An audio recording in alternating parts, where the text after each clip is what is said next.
I don't think there's a soft path to becoming more mature. No matter what, there's always going to be a first time, and that first time is going to be big.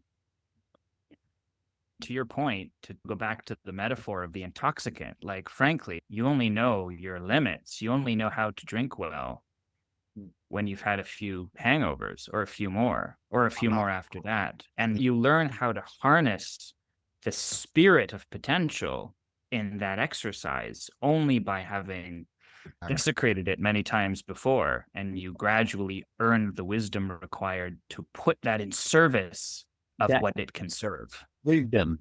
Yeah, there's wisdom. Yeah. I was thinking, Guy, that's a way of describing how exposure becomes vulnerability in the way that you've been talking about.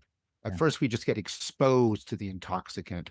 in the end, it click in the, But then and the difference is, but is like I voluntarily step into the intoxicant heaven releasing possibility. It has to do like exposures. it's thrown.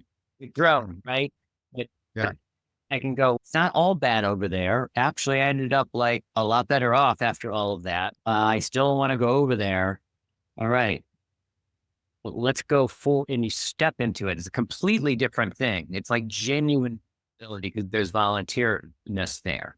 Yeah. But there's also something that what Chris said, like when the exposure Hegel talked about, you only know a limit if you exceed it, which is right. And which is one of his deepest criticisms of Kant that people have not deeply enough appreciated.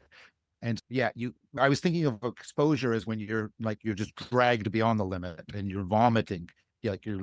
That's literally you going beyond the limit, right?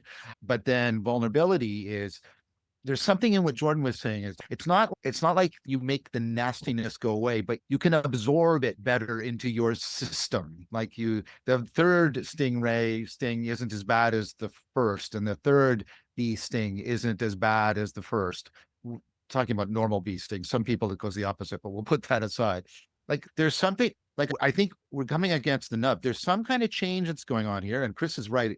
It's outside will, but it's not just, we're not just, the difference is, I think you're saying that we're not just passively acquiescing in it either. I don't want to say we built up a resistance. That's the wrong term, but Jordan, you were putting your finger on something viscerally. There's something that it's like the way we acclimatize isn't the right word either, but we build up some ability to process it without having to be completely destroyed by it. You don't want to get drunk multiple times where you're vomiting and passing out, because if you do that multiple times, you're dead.